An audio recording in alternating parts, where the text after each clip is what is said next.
secret. Interdit, secret. Alors Jean-Michel Apathy, Nicolas Sarkozy et Vladimir Poutine sont aujourd'hui assez proches, une proximité qui a joué un rôle important donc, lors de la crise géorgienne. On l'a vu, mais on a oublié que Nicolas Sarkozy n'a pas toujours été tendre envers Poutine. Il a même été assez violent envers Vladimir Poutine. On a oublié, c'est pas très vieux pourtant, hein, le candidat Nicolas Sarkozy tenait des propos très durs sur la Russie de Vladimir Poutine. On en a des traces.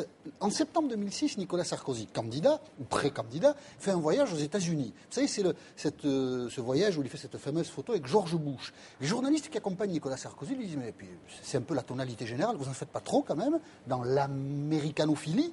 Et Nicolas Sarkozy se défend avec cette phrase terrible qu'on a retrouvée. Je préfère serrer la main de George Bush plutôt que celle de Poutine, qui sont pleines de sang. C'est très rare, vraiment très très rare, que quelqu'un qui aspire à des hautes responsabilités parle d'un dirigeant en place comme ça. Vraiment, on est plus prudent en général. Les mains de Poutine pleines de sang. Pourquoi en 2006 Nicolas Sarkozy parle-t-il comme ça ? Parce qu'il est sincèrement choqué de l'attitude de l'armée russe en Tchétchénie. Il pense que les dirigeants occidentaux sont beaucoup trop complaisants avec Vladimir Poutine, et notamment Jacques Chirac, qui effectivement a été très très complaisant avec Vladimir Poutine. Et le candidat Sarkozy promet à partir de là de définir une politique étrangère, si jamais il est élu, qui mettra en avant les droits de l'homme contre la réelle politique. Et c'est d'ailleurs dans cette pensée-là qu'il va créer, c'est unique en Europe, un secrétariat d'État aux droits de l'homme qui ne servira à rien et qui est aujourd'hui assumé par Ramayad. Et puis, Nicolas Sarkozy arrive au pouvoir, mai 2007. Et la conversion est presque immédiate. Je vous recommande un article cette semaine dans le Nouvel Observateur de Vincent Jauvert qui raconte les coulisses de la conversion de Nicolas Sarkozy. Parce qu'il suffit qu'il rencontre Vladimir Poutine pour qu'il change totalement d'attitude vis-à-vis de lui. Élu en mai 2007, il participe à son premier G8 en Allemagne en juin 2007. C'est ce que vous dites d'ailleurs, il ne faut pas le rencontrer, Poutine. Il vaut mieux pas le rencontrer. Oh, mais j'ai rencontré Poutine plusieurs fois. Mais il est séduisant, il a quelque chose. Première fois, j'ai pensé que c'est possible de faire du business avec Poutine, mais il a une culture très différente. Ouais. Et c'est la question des valeurs. Ce n'est pas seulement les personnalités qui comptent là-bas. Ce sont des valeurs qui sont très différentes.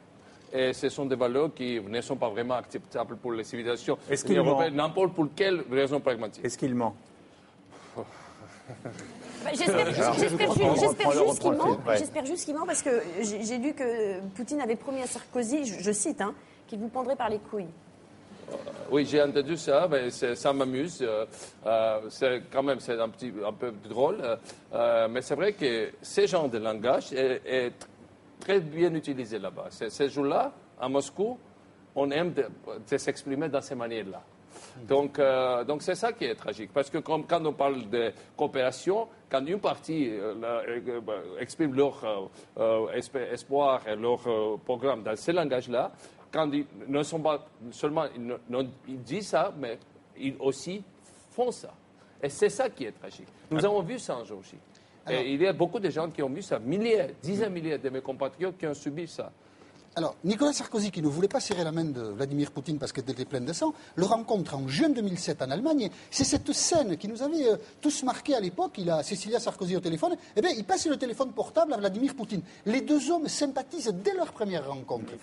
Peut-être Nicolas Sarkozy est-il séduit par le côté viril, franc, direct de Vladimir Poutine. Au fond, ils se comprennent très bien tous les deux. Depuis, d'autres éléments se sont accumulés. Il y a même une forme d'intimité aujourd'hui entre les deux hommes. Il y a cette photo que publie le Nouvel Observateur, je signalais l'article tout à l'heure, c'est dans les coulisses de la cérémonie d'ouverture des Jeux Olympiques de Pékin ce mois d'août. Vous voyez, c'est Louis Sarkozy qui est dans les bras de Vladimir Poutine. Et Vladimir Poutine, dans une interview au Figaro, ça a été très peu relevé au mois de septembre cette année, il dit, cette phrase tout à fait extraordinaire, vous voyez, Nicolas Sarkozy s'intéresse aux arts martiaux, moi je ne le savais pas avant de lire ça, nous avons décidé de faire un entraînement ensemble. Et pourquoi je vous dis tout ça ? Parce que, évidemment, quand la crise géorgienne démarre, Nicolas Sarkozy, qui veut vous aider, n'est pas à bonne distance psychologique de Vladimir Poutine. Il est ami avec lui. Et de l'avis général, le soir où Nicolas Sarkozy est au Kremlin, il fait beaucoup trop de concessions aux Russes sur l'occupation du territoire. Et d'une certaine façon, Mikhail Saakashvili, vous avez fait les frais de cette proximité entre Vladimir Poutine et Nicolas Sarkozy. D'abord, je voudrais dire que c'est vrai que Sarkozy a essayé vraiment de faire quelque chose parce que c'était très difficile. C'était la situation très compliquée. Les chars des Russes sont en train d'approcher la capitale. Mais quand cette photo a été prise à Beijing, le président de la France ne connaît pas ça. ne savaient pas ça, mais c'est justement le moment quand les avions russes, des chasses russes, étaient en train de tuer les enfants géorgiens. Et géorgiens, ossètes, n'importe quelle population, mais pour moi, toute la population est géorgienne. Mais c'est vrai qu'après, le président de la République a fait tout pour calmer le jeu.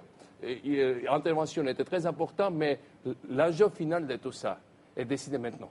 Parce qu'il a vraiment contribué à arrêter des hostilités sur le terrain, mais c'est à ce moment-là que la Russie veut que l'Europe accepte le fait accompli.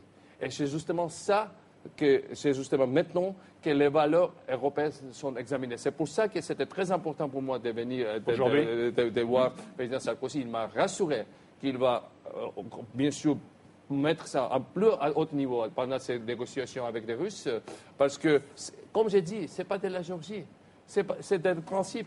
Du moment que la Russie a traversé cette ligne, ça toujours continuera si quelqu'un n'arrête pas ça. Et quelqu'un, quand je parle de quelqu'un, c'est l'Europe. C'est l'Europe. Nous ne voyons pas nous avenir qu'en Europe. Nous sommes un pays européen, nous voulons intégrer avec l'Europe. C'est ça que j'ai obtenu aussi comme promesse du président de la République, partenariat privilégié avec l'Union européenne, parce que c'est ça qui compte. C'est ça qui peut éviter des tragédies comme ça en Géorgie dans l'avenir. Merci. On va passer au petit journal.